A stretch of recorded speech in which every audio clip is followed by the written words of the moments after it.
Welcome to part 3 of our Pro Tools mini-series. The next thing that I would like to point out is something that can be very annoying if you have no idea what's going on. For example, I draw a selection like this one and it plays from elsewhere. So you try something else and it doesn't play from where you expect.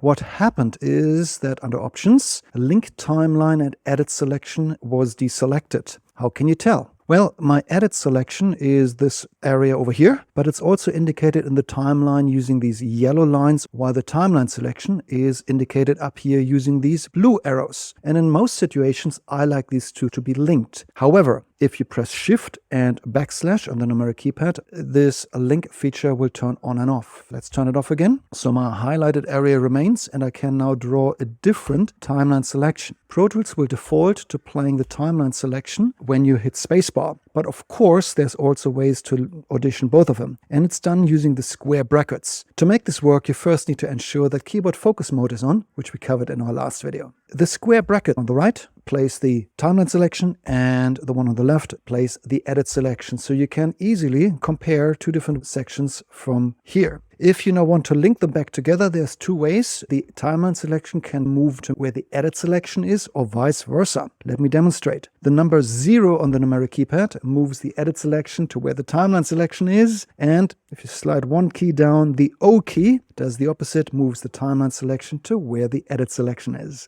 And again, Shift and backslash on the numeric keypad links those two together. It's actually a really cool feature that is worth knowing. Okay, I hope you took something out of it. All right, hope you had fun. Stay tuned for the next video.